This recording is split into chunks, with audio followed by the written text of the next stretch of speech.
I've always believed that global success can be achieved from any pocket of the world. Being here in rural Cape Breton throughout the pandemic has proven this, not just for myself, but for entrepreneurs everywhere who've adapted and found opportunities in spite of significant challenges. So many people have inspired me throughout my career and continue to every day, from small business owners to international leaders. People across our country are taking risks and betting on themselves in pursuit of their passions. I'm launching these platforms to spark conversations about what it takes to succeed in business and life. If you want to stay connected and inspired, follow along.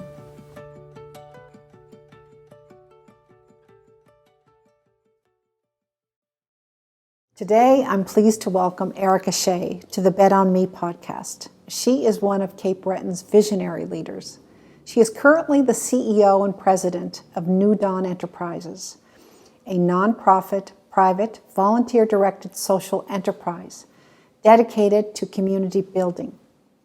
Its mission is to engage the community to create a culture of self-reliance, with multiple streams including home care, Meals on Wheels, an immigration center, a center for the arts, and more. Erika is dedicated to making Cape Breton a flourishing and growing community. Originally from Ontario, Erika now resides in Mira Gut with her partner, 2 children, and a flock of chickens. She has lived in big cities all over the country, but finds comfort in calling the island home and being surrounded by the ocean.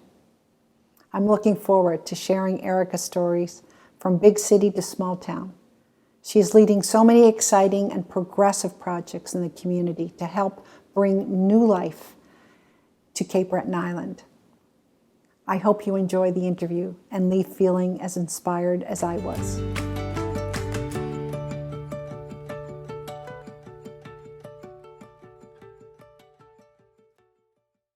Oh, Erika, I'm so happy that you have joined us for the Bet On Me podcast because you're someone that I have bet on all my life for many, many years. And so thank you for joining me today. This is really exciting. I'm so honored and looking forward to the conversation. Thank you. Well, you've got a lot to say.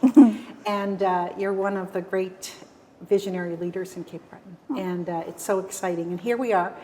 Look at this backdrop. This convent was built in the late 1800s. That's right. That's right. And this is the original, one of the original walls. And this magnificent building that you were the chief development officer is where we're sitting in this amazing, beautiful convent that was restored and has become a magnificent art center. What amazing things that you've been doing. But let's start, Erika, talking a little bit about your background and how you got to this beautiful island and a little bit of your history. So do you mind going back a little bit? Sure, yeah. I've been super fortunate in that I've lived in lots of places across Canada. So I was born in a tiny town in Alberta called Didsbury, Alberta, which was between Red Deer and Calgary and known exclusively for farming. Yeah. So we lived there until I was 6. And then we moved to Monastery, Nova Scotia. Wow. So just across the causeway. Yeah. My grandparents were living in Tracadie. Yep. So we lived there till I was 10. Yeah. Then we made the hop to Waterloo, Ontario.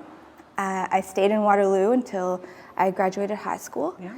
Started at the University of Waterloo, headed out to Halifax to finish my undergrad, and then Ottawa, and then Cape Breton. Wow. Yeah, it's been an adventure. Wow. Yeah. What sort of degrees did you? What's the background of your degrees, Erika? So I got a Bachelor of Political Science at St. Mary's University, which was just an exceptional experience. I adored Halifax. Yeah. I adored St. Mary's. It's a beautiful city. Yeah. It's got a spirit. Yeah. And at Carleton, I studied, it was an interdisciplinary master's program in Canadian Studies, but really gave me space to bring together some Indigenous studies, some gender studies, and still holding on to the parts of political science that I really enjoyed. Super. Yeah, it was a very kind of creative, sort of independent study program. I love your background. It really fits into the discussion that we're having about community development today. Yeah, absolutely. So what happens after university? So after university, I had a lovely job in Ottawa at the United Way, which was in Ottawa a massive operation. So they had 100 staff. They raised $30 million a year in their community campaign, and it was a wonderful post-university first job because I really got to understand all the layers in an organization. From the senior admin, I worked in the marketing and communications department. Was a lovely department with really kind, warm female mentors who really took me under their wing. And I had spent most of my university career, which was about a decade, bartending, which was indispensable. You learn so much about people, and you meet such interesting people.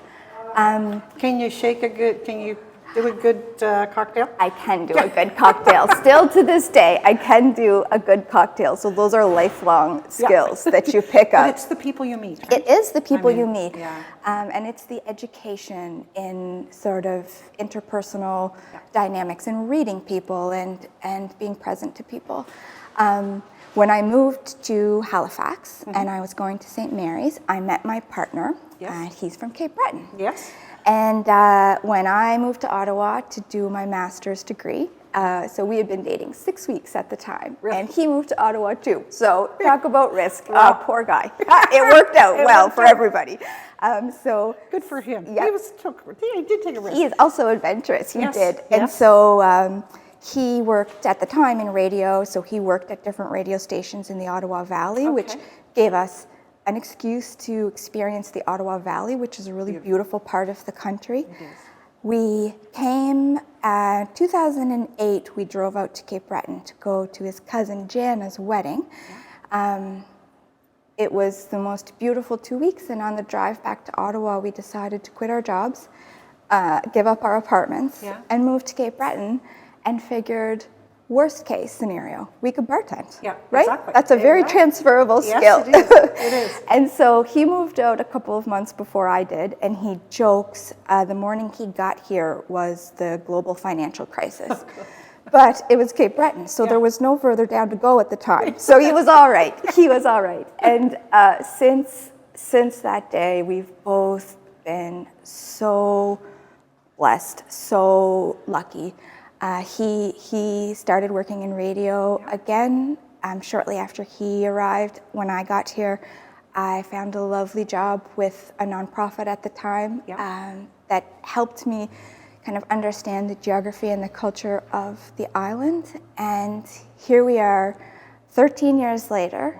We have two. Did you start with New Dawn? I didn't start with New Dawn. So I started with an organization called the CAP Society of Cape Breton.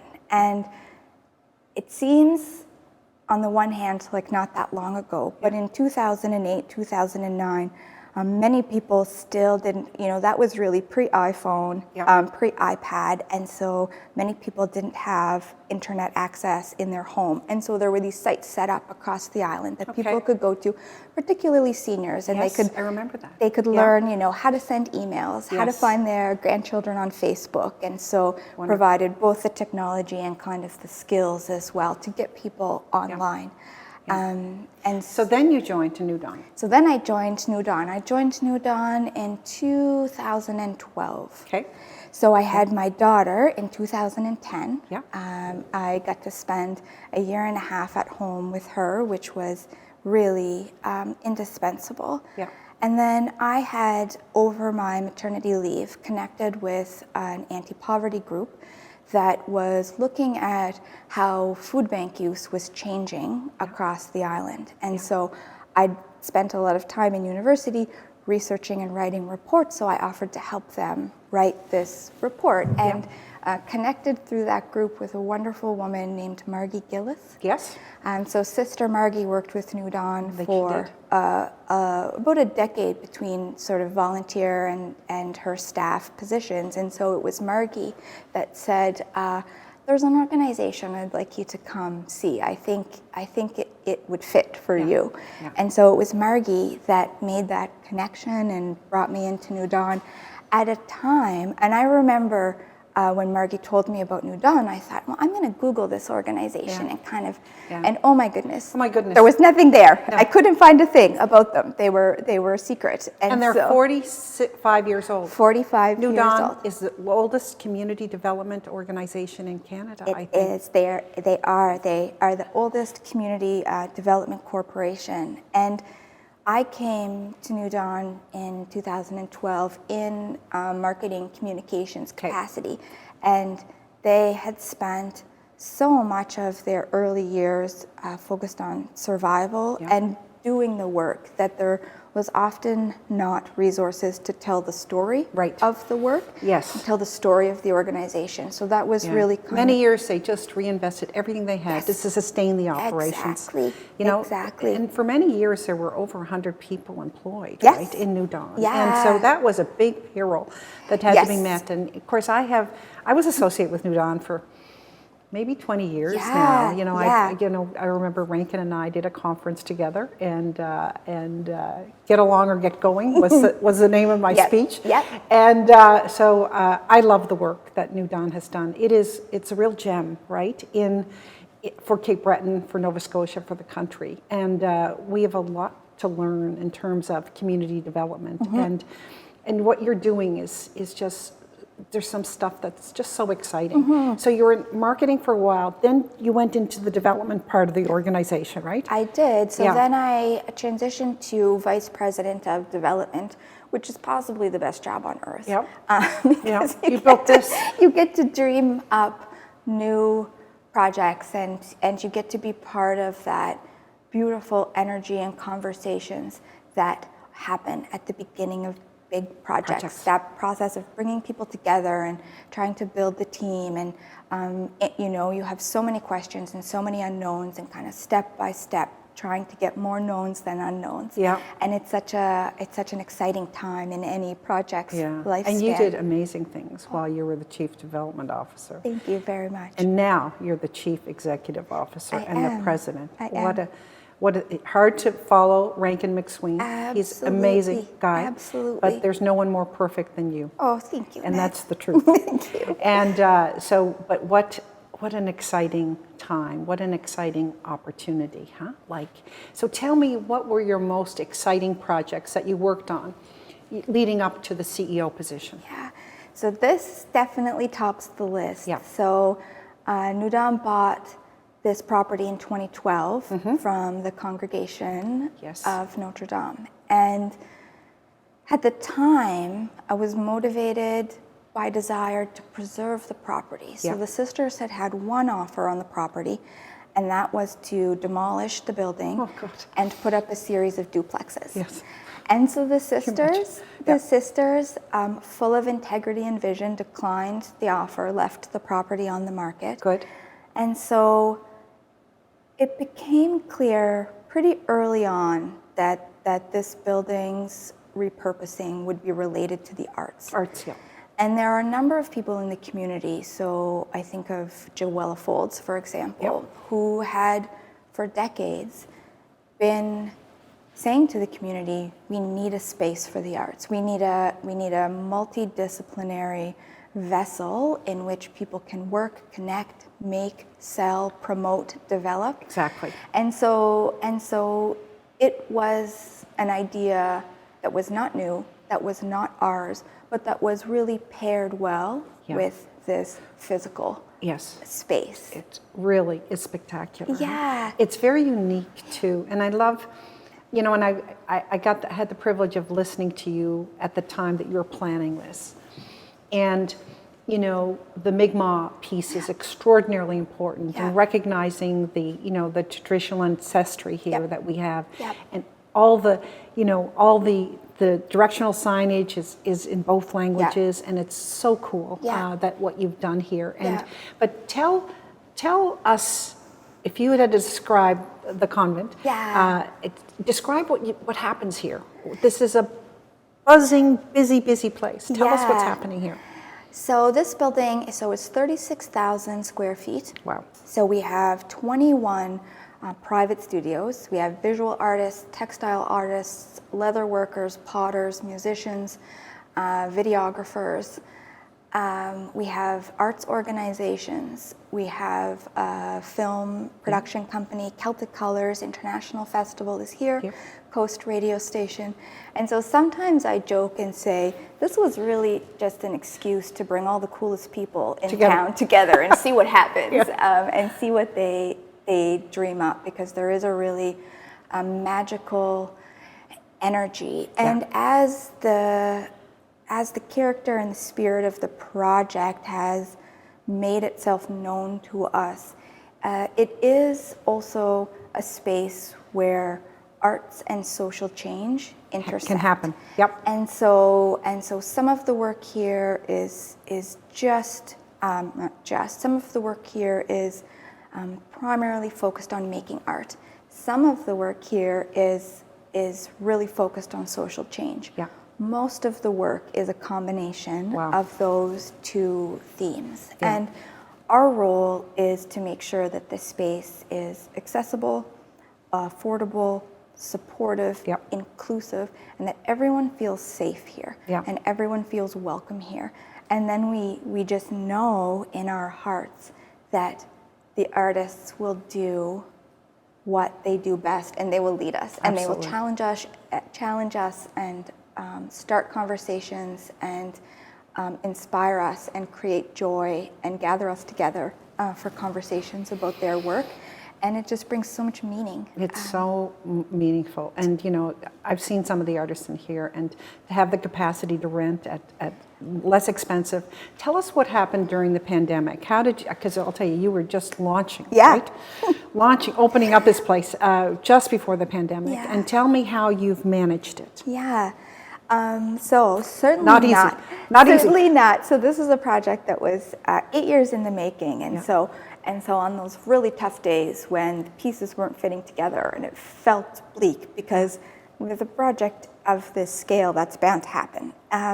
We'd think about that glorious grand opening that we were going to have, where we were going to bring together all the people, including yourself, who made this possible, who encouraged us, who invested in this project in very significant ways. We were going to bring everyone together. And the Sisters of Notre Dame. And the sisters. And we were going to celebrate the history, we were going to celebrate the present, we were going to celebrate the future. And then COVID-19 had other plans for us. So the building officially opened in February 2020.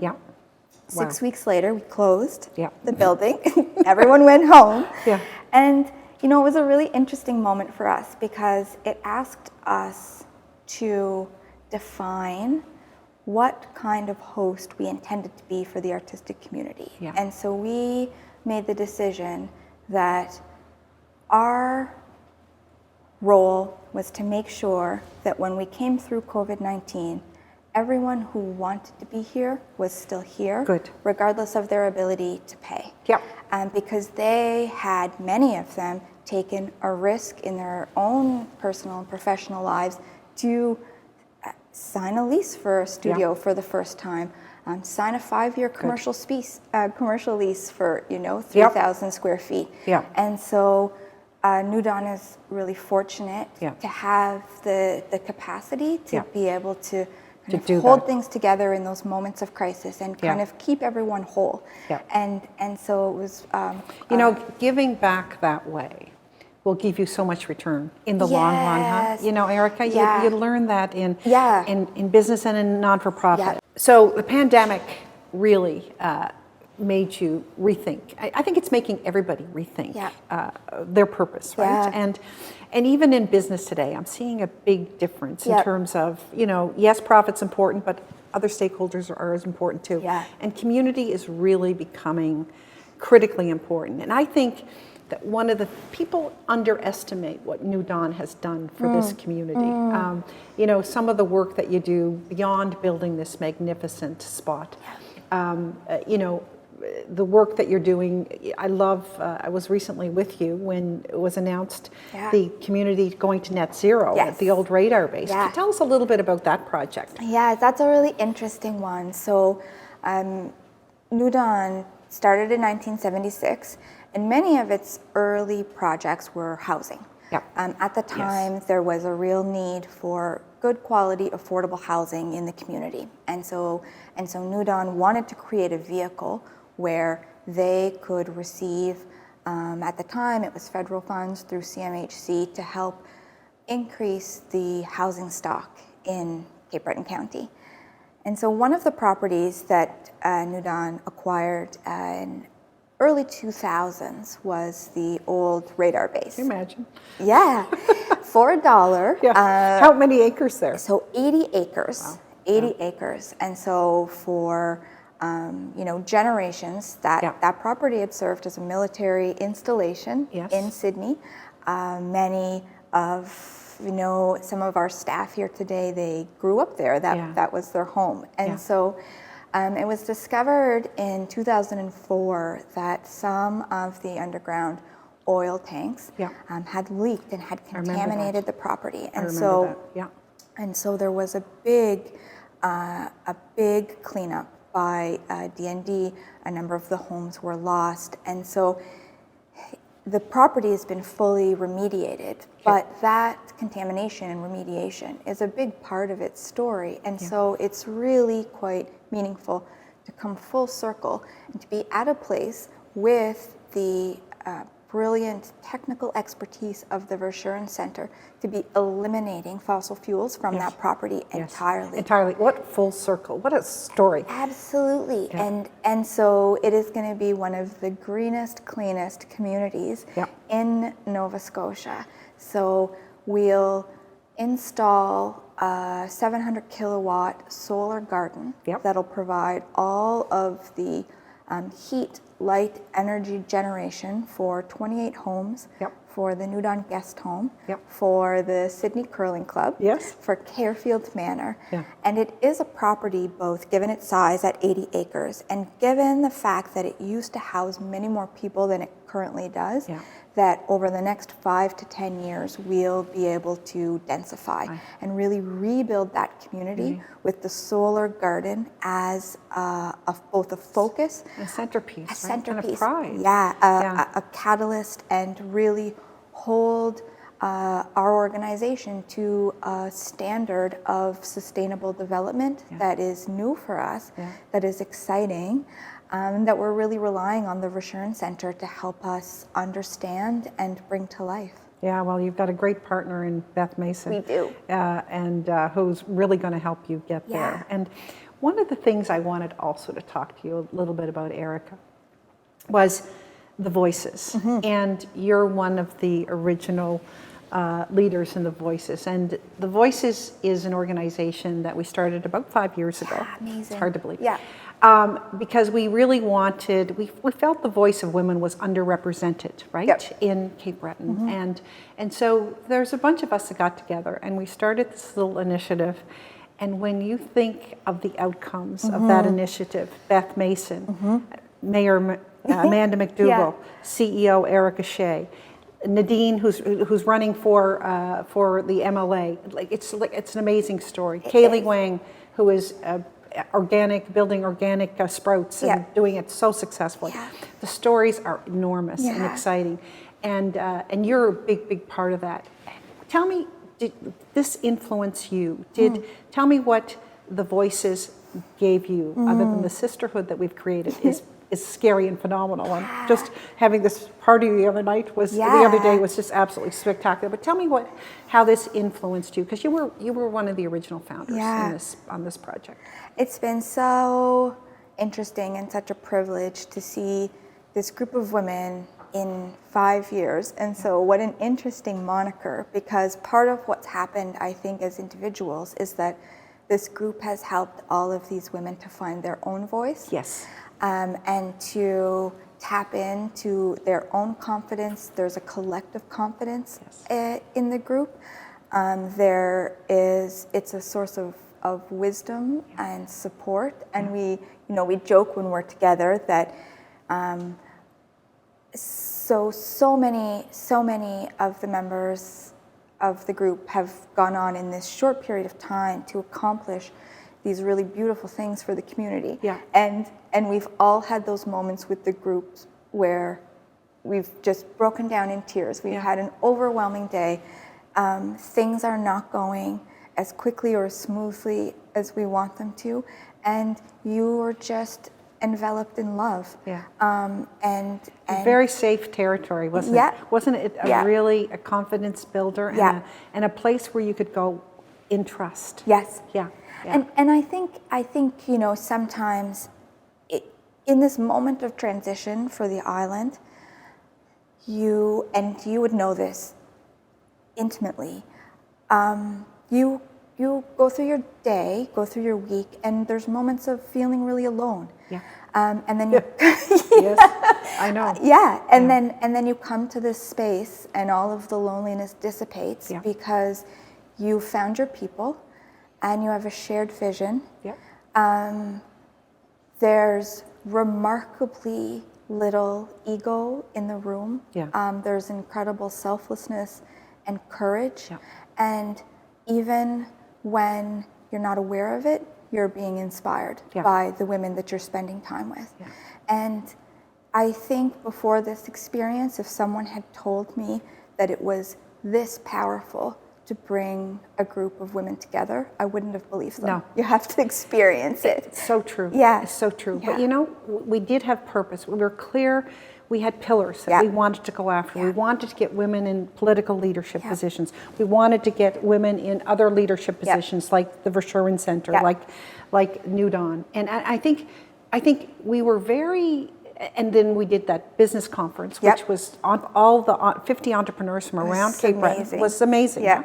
Just exciting. Yeah. And so you're seeing the transition that's happening on this island is amazing to me. And Stan and I, my husband and I, had the privilege of being here the last sort of 15 months, right? And it's changing. Yeah. It's changing fast. Yeah. There's a lot of entrepreneurs coming here, attracted by the biorefinery, the stuff that's happening, throughout the island. Tell me how you're feeling this transition. You know the history of this is one of the lowest income places in the world, in Canada, right? And so we really have had a big hill to climb. We relied on the big industry to take us for many decades to where but it's changed. And what I love is that there are so many small and medium-sized companies, really multiples of them, building here and coming here, because it's not a bad place to live, is it?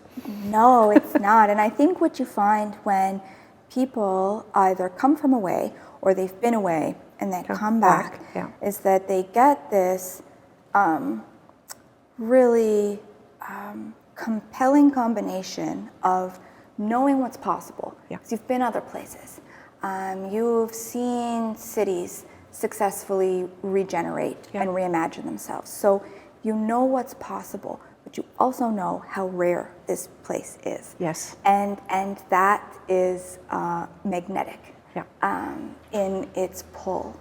And I think for a long time, for generations, what organizations like New Dawn, what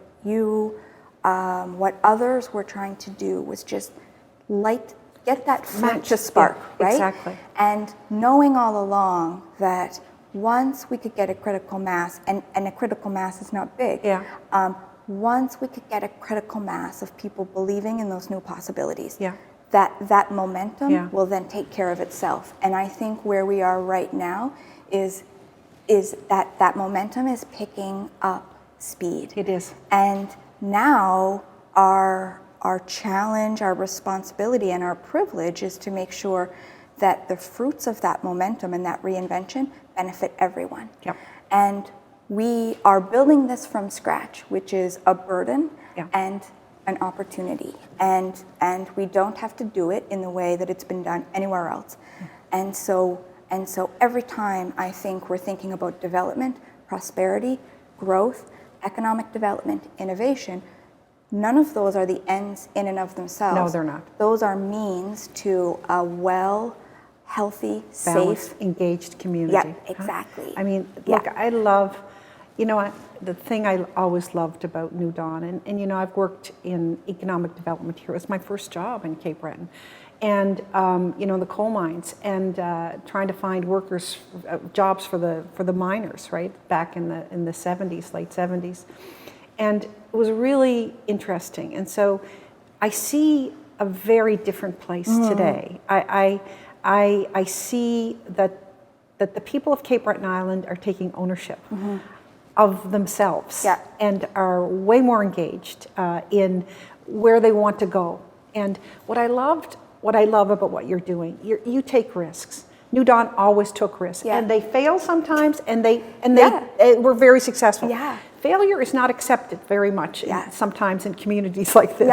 But I'll tell you, what you have done, what you continue to do for this community is so underestimated, and it's so exciting for me to see and to watch. And I can't wait to see all the things that you can do to really take the torch from all the great history of this organization, and I can't even imagine what you're going to be doing over the next decade. Tell me 5 to 10 years. Pick 5 or pick 10. Tell me what New Dawn's going to look like, and tell me what Cape Breton's going to look like. Okay. Well, I mean, one of the defining features of New Dawn today. So for a long time, as we talked about, New Dawn was a small organization trying to create a space for the community to have a conversation about the type of future it wanted to have. Yes. At a time when most conversations, most projects were really dominated by the federal government, our industry, big industry. And so it was trying to create this space for conversation to happen, trying to pay its bills at the same time, trying not to rely on public funding so that it could maintain its freedom, its ability to kind of speak truthfully on difficult subjects. And so for decades, I was a staff of 10, a staff of 20. So now we have a staff of 100. We have a brilliant board of directors that come from many different sectors in the community. And so it's really this course of voices who have visions and aspirations for the community. And it's part of my work to bring those voices together and to chart our path. And so I think we're really feeling drawn to work in the field of addictions in the community. We really see in places like Glace Bay, New Waterford, Sydney Mines, Florence, that the epidemic of addiction is both devastating and unspoken about. And as a community, we have a responsibility as we're prospering to help heal everyone. And so I would suspect in the next 5 to 10 years, that's an area that we'll try to be of service in. I think we're really excited about the possibility and spurred on by our experience at Pine Tree Park with the River Sharon Center of building beautiful, sustainable, holistic, affordable communities. And so I think in Canada we have a tradition of building affordable houses, but we want to build beautiful communities. It's broader than that. Housing is interesting, but it's only a means to the end. Right? Of being well and being healthy and being connected and being integrated and living with dignity, which is what we all want, right? Absolutely. Is to live. Is to live and to be treated with dignity. And I love the balance that you have. It's social and economic, right? I mean, you're running a business. You're running many businesses. Yeah. I think that it's you're demonstrating that we can be self-reliant in this community. Yeah. And we can address the social issues, and we can address the economic issues to make this a more balanced community. Absolutely, and I think when you were speaking about, this sort of global, national, regional, local impact of COVID-19, when New Dawn started 45 years ago, it was very difficult without spending 2 hours to explain what New Dawn was, because it was so unusual. And I think over the ensuing 45 years, it's become much more common to hear the term social enterprise, to hear community development, and to be able to make a quick association in your mind. And I think COVID has expedited this search for a third way that is not exclusively market-driven, that is not exclusively government-driven, but that puts both financial, environmental, sustainability at the forefront, and is about building healthy lives and building healthy communities. And so I think we're going to see in the next 25 years many more New Dawns pop up across the continent. Absolutely. Yeah. We need to replicate this. We really do. Yeah. And, I have the privilege, I'm going to be interviewing Zita Cobb, who's done an amazing job in Fogo Island and rekindling that environment. And what you're doing here, Erika, it's maybe perhaps a bit of a different approach. Yeah. But I'll tell you, you're very similar. Mm-hmm. You both recognize that the future of the world has got to be more balanced and in sync with sustainability and with the ability to really, deal with the big issues that are attacking us today. And so I just think you're doing really exciting work. And I've been in business for over 40 years, and I've always tried to run my businesses with a very social consciousness. But what I'm excited to see today is that companies, organizations are seeing the responsibility to give back more to the community, and are driving, and this is SD, this is social and economic and governance issues that are changing the way companies are. I don't know one multinational that has not announced how it's going to get to zero emissions, like by 2040, 2050. And so it's happening. Yeah. It's happening at government level, not as fast sometimes as it should. It's happening, it's really been driven by private sector. And I think New Dawn is an extraordinary example. You were early pioneers, and now now you're a leader.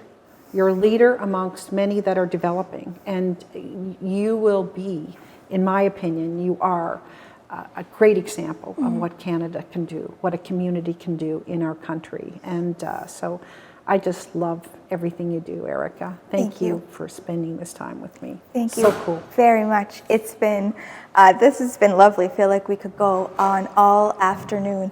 I think, Annette, you've been both an incredible, long-standing moral and financial supporter of New Dawn, and I think you really underestimate the impact that has had on the organization.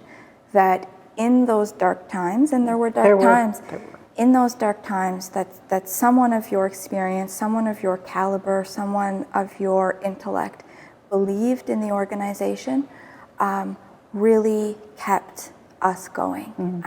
And so, thank you. Thank you. Thank you very much. Thank you. I'm not always part of the consensus, but I know great talent when I see it. And this organization has great talent, and to be a little bit part of that is a great honor. Thank you. Thank you.